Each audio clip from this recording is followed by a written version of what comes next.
মাঝে মধ্যে বাড়িতে সন্ধ্যার সময় চাউমিন বানিয়ে খেতে ইচ্ছা করে, তবে সবসময় যে রেস্টুরেন্টের মতো তৈরি করতে হবে তা কিন্তু নয়। বাড়িতেই একদম সাধারণভাবে আলু আর ডিম দিয়ে তৈরি করলেও কিন্তু খেতে বেশ ভালোই লাগে। প্রথমেই কড়াইতে পরিমাণ মতো জল দিয়ে সামান্য নুন ও সাদা তেল দিয়ে চাউমিন সিদ্ধ করে নিতে হবে। সাদা তেল দেওয়ার কারণে কিন্তু চাউমিন একটার সাথে আরেকটা জড়িয়ে যাবে না। তারপর নামিয়ে জল ঝরিয়ে নিতে হবে।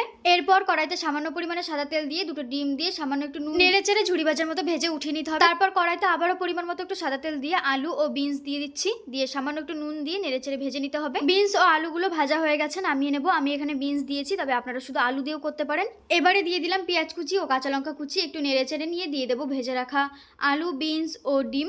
সবকিছুকে একসাথে খুব ভালো করে একবার মিশিয়ে নিতে হবে। এরপর দিতে হবে আগে থেকে সিদ্ধ করে জল ঝরিয়ে রাখা চাউমিন, দিতে হবে স্বাদ অনুসারে নুন। নুনটা খুব ভালোভাবে মিশিয়ে নেওয়ার পর 2 মিনিটের মতো চাউমিনটা আমি একটু ভেজে নিয়েছি এবং সবশেষে ম্যাগি মশলা দিয়ে আরো কিছুক্ষণ নেড়ে চেড়ে ভেজে নেব। ব্যাস, এবার নামিয়ে নিয়ে পরিবেশন করলেই তৈরি একদম সাধারণভাবে ডিম আর আলু দিয়ে চাউমিন। রেসিপিটি ভালো লাগলে একটা লাইক করবেন এবং সকলে খুব ভালো থাকবেন।